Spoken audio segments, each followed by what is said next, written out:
Hello everyone, आप सभी लोगों का आपका अपने इस यूट्यूब चैनल पर स्वागत है। देखो, आज हम लोग बात करेंगे इस क्वेश्चन के बारे में तो मैंने बात कर ही ली थी। ठीक है, इस पर ही बेस्ड हमारा ये वाला क्वेश्चन है। ठीक है, जैसे ये इसमें है 6 cards and 6 envelopes are numbered 1 2 3 4 5 6 and cards are to be placed in envelope so that each envelope contain exactly 1 card. Find number of ways such that ये no card is placed in envelope bearing same number, है ना। और and moreover the card 1 is always placed in envelope numbered 2। अब इसका मतलब क्या है, एक बार ये देखो। देखो, एनवेलप को मैं एक बार के लिए, एनवेलप हमारे पास 6 है, तो मैं एक बार के लिए E1 E2 E3 E4 E5 और E6 से मैं इसे शो कर देता हूँ। ठीक है, और जो L जो है हमारे पास वो ये हो गया। और इसको जो हमारे पास कार्ड है ये तो एनवेलप हो गया, और हमारे पास जो कार्ड है उसको मैं सी से डिनोट ना करके मैं एक बार के लिए एल से डिनोट कर देता हूँ। ठीक है, अच्छा। तो अब इसका इसका कहने का मतलब क्या है, देखो ये इस तरीके से कह रहा है, no card is placed in the envelope bearing same number. यानी E1 के अंदर L1 ना जाकर बाकी सारे जा सकते हैं। यानी L2 जा सकता है, L3 जा सकता है, L4 जा सकता है, L5 जा सकता है और L6 जा सकता है।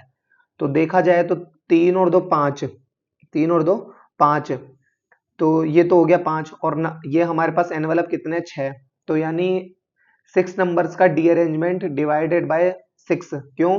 क्योंकि हर एक में वो खुद तो नहीं होगा, राइट। अच्छा, और एक बात और, ये क्या कह रहा है, ये कह रहा है कि एंड मोर ओवर, और इसी के साथ card 1 is always placed in envelope numbered 2। और कार्ड 1 है ना, ये L1 जो है वो एनवेलप 2 में ही आना चाहिए, यानी ये L1 यहाँ पे। अब इसके लिए आपको एक बार के लिए वो वाली टेबल मेजर करनी पड़ेगी जो मैंने आपको पहले एक बार बताई थी। देखो वो टेबल कहाँ है, ये रही वो टेबल। तो इसमें अगर आपने देखा ध्यान से, तो ए के एक ही सीट पर ए के अलावा कोई भी आ रहा था तो वो कितनी बार आ रहा था, गौर से देखो, 3 बार आ रहा था। कितनी बार आ रहा था? 3 बार आ रहा था। इसी चीज का यूज हम यहाँ लेंगे। यहाँ पर क्या होगा, यहाँ पर यहाँ पर क्या होगा कि सबसे पहले तो हम इसके नंबर ऑफ वेज पता करेंगे। नंबर ऑफ वेज, अब वो नंबर ऑफ वेज कैसे पता करेंगे? 6 नंबर्स का रीअरेंजमेंट दैट इज 265, है ना, और डिवाइडेड बाय ये यहाँ पर ये कितने हैं, जो E2 के अंदर जो भी आएगा, जाहिर सी या फिर E2 कह दो या E1 कह दो, कोई भी है वो अपने आप में उनमें उनका खुद का नंबर नहीं आएगा। No card is placed in the envelope bearing same number से, जैसे E1 के अंदर L1 नहीं आएगा, E2 के अंदर L2 नहीं आएगा, E3 के अंदर L3 नहीं आएगा, एंड सो ऑन। तो दैट्स वाई हर एक में 5 5 ही आएंगे। तो ये 5 का डिवाइड दे दिया, तो ये यहाँ पर आ जाएगा। देखो 5 5 जा 25, 1 बचा 15, 5 3 जा 15, 53 वेज हो गए हमारे पास। अब इस बात का मतलब क्या है? इस बात का मतलब ये है कि E1 के अंदर जो L2 है, E1 के अंदर जो L2 आएगा वो 53 बार आएगा। L2 आएगा, ये डॉट डॉट डॉट, ये जो L2 आएगा, L2 ये हमारे पास यहाँ पर 53 बार आएगा, 53 वेज। ठीक है, और ऐसे ही L3 जो आएगा ये भी 53 बार आएगा, ये भी 53 बार, ये भी 53 बार और ये भी 53 बार, सब 53 बार आएंगे। ठीक है, तो 265 नंबर्स का रीअरेंजमेंट होने का एकमात्र तरीका यही है।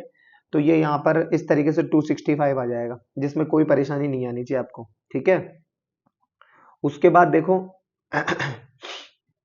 उसके बाद हमारा ये नेक्स्ट क्वेश्चन है, the number of words that can be formed by rearranging the letter of the word Covid.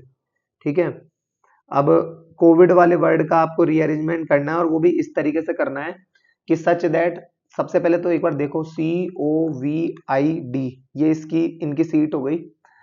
That can be formed by rearranging the letter of the word COVID such that no an letter is in its own place, है ना, कोई भी अपनी जगह पर नहीं आएगा। एक तो वो बात हो गई, तो कोई भी अपनी जगह नहीं आएगा, तो उसके लिए तो क्या होगा, उसके लिए तो 5 लोगों का D arrangement that is D5। इसका आंसर तो 44 हो रहा है, बट ये कह रहा है no an letter, no an नहीं, नो लेटर आएगा ये। नो, एक minute, no letter is in its own place, is in its own place, खुद की जगह पर कोई place, and word should not be start with a vowel, तो आई और ओ से शुरू नहीं हो सकता वोवल, आई और ओ से शुरू नहीं हो सकता। अब एक बार के लिए पहले पहली वाली कंडीशन पढ़ते हैं, just rearranging the letter of the word, तो पहले रीअरेंजिंग करते हैं इसकी। तो इसके लिए क्या हो जाएगा, देखो भाई सी की सीट है तो उस पर या तो ओ से शुरू होगा, या तो वी से शुरू होगा, या तो आई से शुरू होगा, या फिर डी से शुरू होगा। ठीक है, ये ओ आएंगे, ये वी आएगा, ये आई आएंगे, और ये डी आएगा। ठीक है, अच्छा, ये आएगा। अब यहां पर एक चीज देखोगे अगर आप, तो यहां पर क्या है कि ये जो ओ है ना, ओ, ये ओ जो है, ये ओ हो गया, ये वी हो गया, ये आई हो गया, और ये डी हो गया।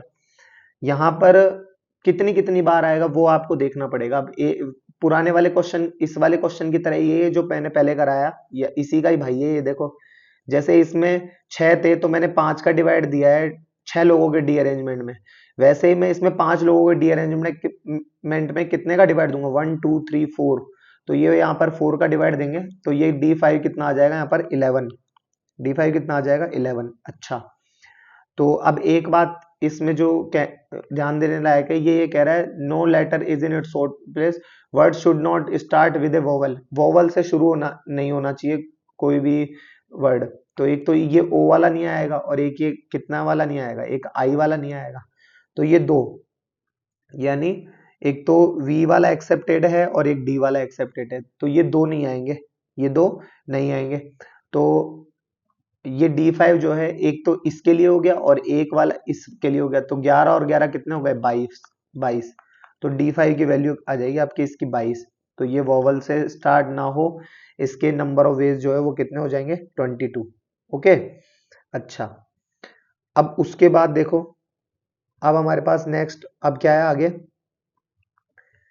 नेक्स्ट है हमारे पास exponent of prime number in n factorial, exponent of prime number in n factorial.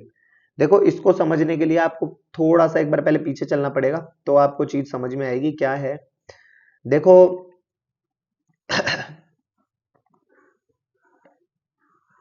ये लो, देखो आपको अभी तक ये पता है कि 6 का फैक्टोरियल जो है वो 1.2.3.4 4.5.6 होता है ना।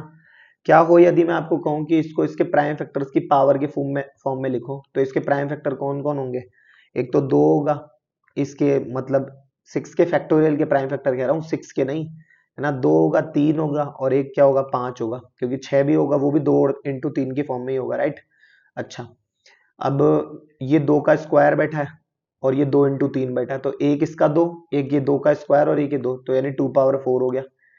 3, ये 3 इंटू 2 है, ये 3 है, तो 3 का स्क्वायर हो गया, और 5 ओनली एक ही है, तो ये 5 की पावर 1 हो गया।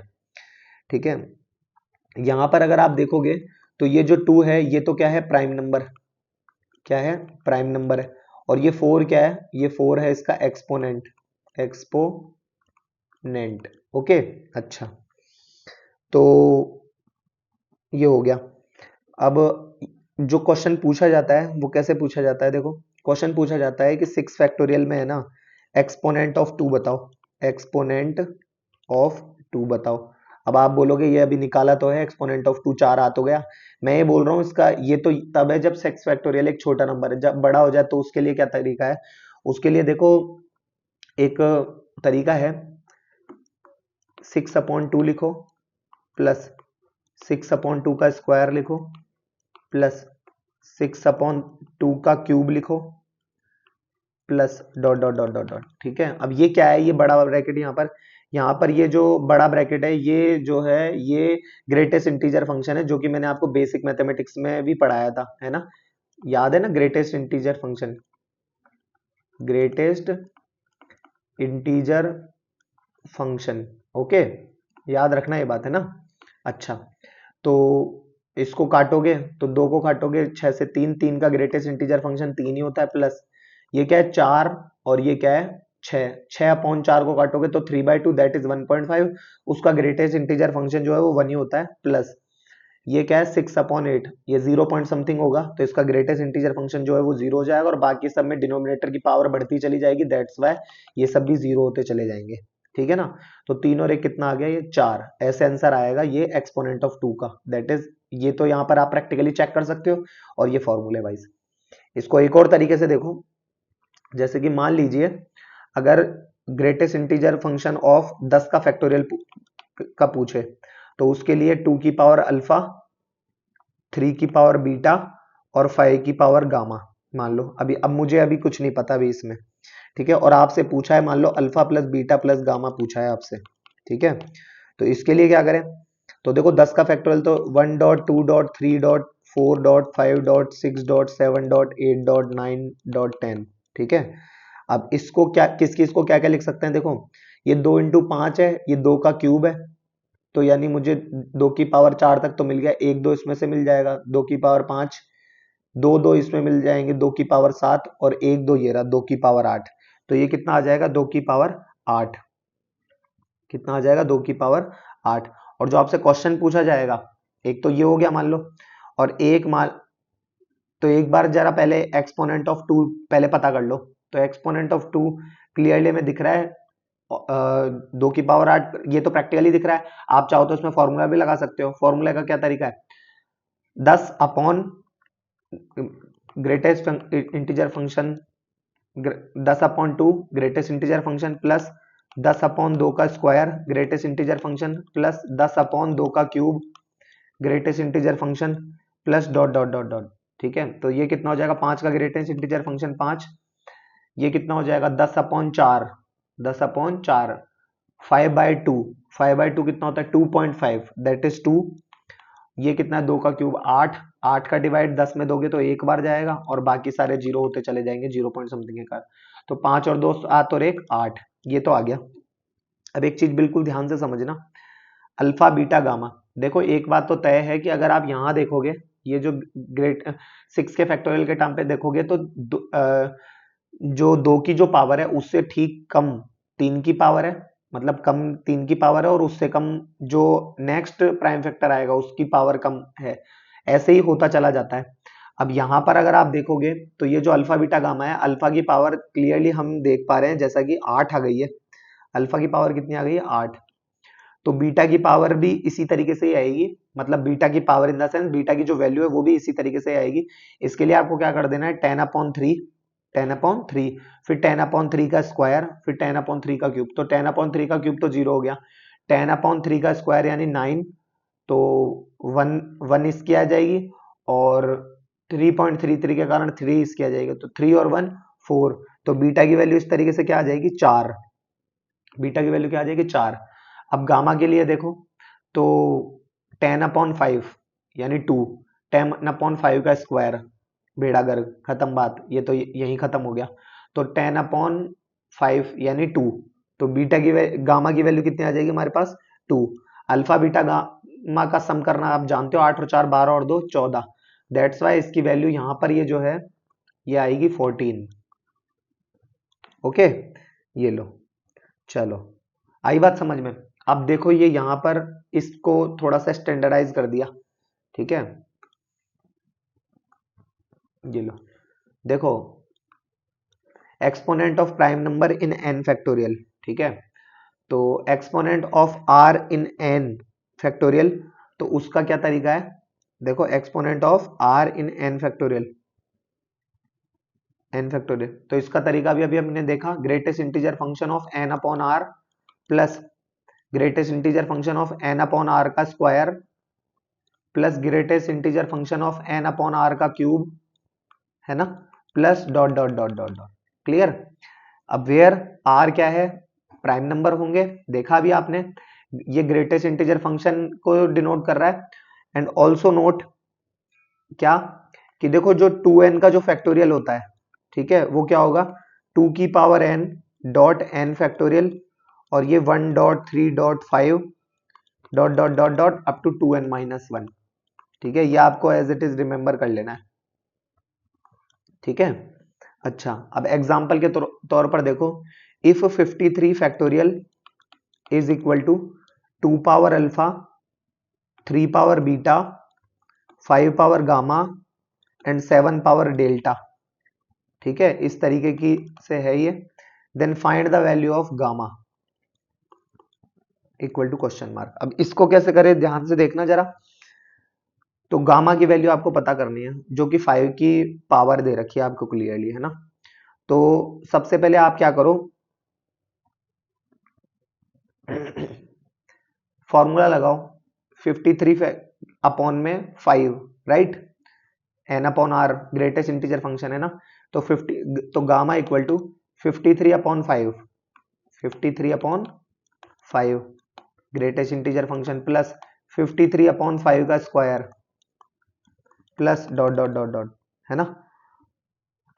क्योंकि 5 का क्यूब जो होता है वो 125 होता है, वो 0 पॉइंट समथिंग के कारण 0 ही हो जाएगी उसकी ग्रेटेस्ट इंटीजर फंक्शन की वैल्यू। गामा इक्वल टू ये कितना होता है, 5 दाई 50, तो 10 प्लस 25 दूना 50, तो 2 पॉइंट समथिंग के कारण 2 प्लस इसकी value 0 dot dot dot. Gamma की वैल्यू हो गई 10 और 2 12, तो ये हमारा आंसर हो जाएगा। ठीक है, इस तरीके से अगर मान लो मैं भी आपसे पूछ लूं कि एक्सपोनेंट ऑफ 3 इन 53 फैक्टोरियल, यानी बीटा की वैल्यू बताओ, तो बीटा की वैल्यू यहां कैसे फाइंड करोगे आप, देखो ध्यान से जरा, बहुत इजी है। 53 अपॉन 3 का ग्रेटेस्ट इंटीजर फंक्शन, सॉरी, बिल्कुल 53 अपॉन 3 का greatest integer function plus 53 upon 3 का स्क्वायर प्लस 53 अपॉन 3 का क्यूब प्लस 53 अपॉन 3 की power 4 plus dot dot dot dot. अब ये जरा देखो 17 3 51, 17 पॉइंट समथिंग आएगा ये, तो इसकी वैल्यू 17 हो गई प्लस 9 9 चौक 9 पंजे 45, 9 छके 54, यानी 6 तो नहीं होगी, 5 होगी इसकी वैल्यू, है ना। प्लस 3 तिया 9 तिया 27, 27 दूना 54, तो 1 पॉइंट समथिंग होगी, तो इसकी वैल्यू 1, जाहिर सी बात है अब अगली 0 ही आएगी। तो 17 और 1 18 और 5 23, तो इसकी वैल्यू 23 आएगी बीटा की वैल्यू, राइट। ये ऐसे बीटा की वैल्यू आ गई। एक्सपोनेंट ऑफ 3 हम इसे कहेंगे यहाँ पर, है ना। अब एक चीज बिल्कुल ध्यान से समझना, अगर मैं आपसे पूछ लूं कि एक्सपोनेंट, जरूरी नहीं है वो हमेशा अल्फा बीटा गामा डेल्टा की वैल्यू पूछे। अगर मान लो ऐसे पूछ ले एक्सपोनेंट ऑफ 6 इन 53 फैक्टोरियल, उसके लिए क्या करें, देखना ध्यान से। एक बात हमेशा याद रखना, जैसा कि आपने यहाँ पर देखा कि जैसे जैसे हम पावर्स मतलब प्राइम फैक्टर पर बढ़ते जा रहे हैं, वैसे वैसे उनकी पावर छोटी होती जा रही है, राइट। तो 6 को बनाने वाला कौन, 6 को बनाने वाले 2 और 3, 2 और 3, तो 3 की जितनी पावर होगी उतने ही पेयर वो 2 की पावर में बना सकते हैं। कहने का मतलब, जैसे मान लो 2 की पावर आ रहा है, मान लो एक बार के लिए, जैसे कि आ रहा है 30, मान लो एक बार के लिए, और 2 की और 3 की पावर आ रहा है मान लो 25, मान लो, तो 6 बनाने के लिए तो सिर्फ इस इन 30 आइडेंटिकल टूज में से सिर्फ 25 पावर्स ही यूज में आएगी इन टूज में से, और ये 3 की पावर 25, तो ही तो 6 की पावर बना पाएंगे ना हम, राइट। तो इसलिए यहां पर जितनी पावर 3 की होगी उतने ही पेयर हमारे लिए 6 के बन पाएंगे। और 3 की अभी अभी आपने निकाली, बीटा वैल्यू जो थी वो 3 की ही पावर थी, तो इसलिए इसका अगर 23 है तो इसका भी वैल्यू यहाँ पर 23 ही आएगा। Is equal to exponent of किसका, 3 का, is equal to 23 answer. Okay, इस तरीके से आएगा। देन उसके बाद में अब हम बात करते हैं आगे। देखो ये वेरी वेरी इंपॉर्टेंट, वैसे तो आप खुद कर सकते हो, ऐसा क्वेश्चन है ये, ज्यादा टिपिकल नहीं है ये, इसलिए मैं कुछ चीजें इसकी करा देता हूं, कुछ चीजें मैं आपको करने को दूंगा। देखो एक्सपोनेंट ऑफ 2 अगर आपको निकालने हैं इसमें, तो वही 69 अपॉन 2 करोगे, उसका ग्रेटेस्ट इंटीजर फंक्शन लोगे, तो ये तो आप करना जानते हो, ये तो कर लोगे, ठीक है। 66 वैल्यू आएगी इसकी, ठीक है। अच्छा, largest value n such that 69 factorial is divisible by 3 power n, 3 power n, इसको सॉल्व करोगे तो 3 पावर n, तो इसमें भी वही कि largest value of n such that this, यानी कहने का मतलब 3 की पावर की वैल्यू आपको निकालनी है। प्राइम फैक्टर करोगे ना इसमें 69 फैक्टोरियल में, तो 3 की जो भी पावर आएगी उसकी वैल्यू आपको निकालनी है, दैट इज 32।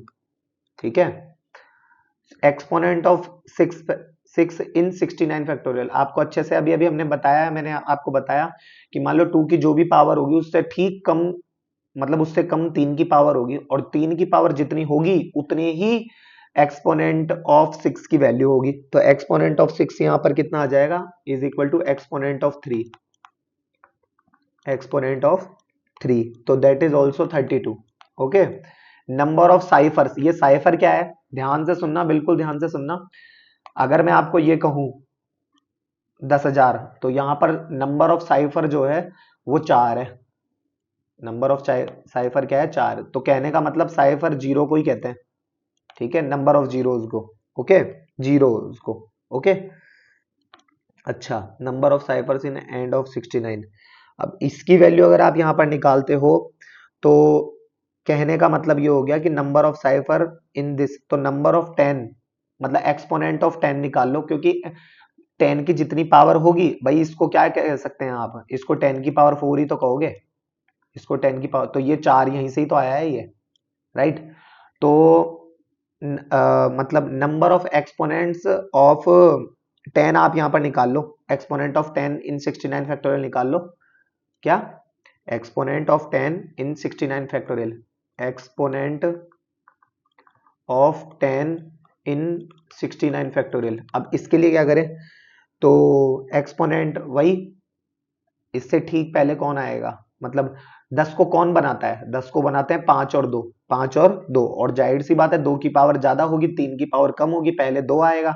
तो जितनी पावर 3 की होगी, मतलब सॉरी 2 3 5 में सबसे बाद में 5 आएगा, तो 5 की जितनी पावर होगी उतने ही पेयर उसके साथ दो, उसके 2 के साथ बनते चले जाएंगे। ठीक है, तो एक्सपोनेंट ऑफ 5 और एक्सपोनेंट ऑफ 5 जब आप इसमें निकालोगे तो वो भी निकालना आप जानते हो, इसकी वैल्यू 15 आएगी।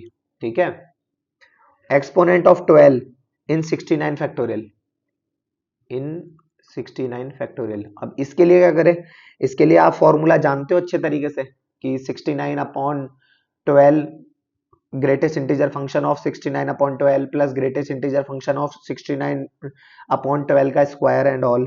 तो इसकी वैल्यू यहां पर कितनी आ जाएगी, 32। कितनी आएगी, 32। तो ये आप निकालना अच्छे तरीके से जानते हो। ठीक है, तो ये इसको आप कर लेना क्लियर। आई होप सो कि आपको समझ में आया होगा ये लेक्चर। ठीक है, बहुत ही शानदार लेक्चर है, आपको अच्छे से समझाया है मैंने। चैनल पर नए हो तो सब्सक्राइब करो, अपने यार दोस्तों के साथ शेयर करो। क्लासेस अब डेली आएगी और डेली आ रही है। ठीक है, मिलेंगे नेक्स्ट लेक्चर में। ओके, तब तक के लिए धन्यवाद। जय हिंद।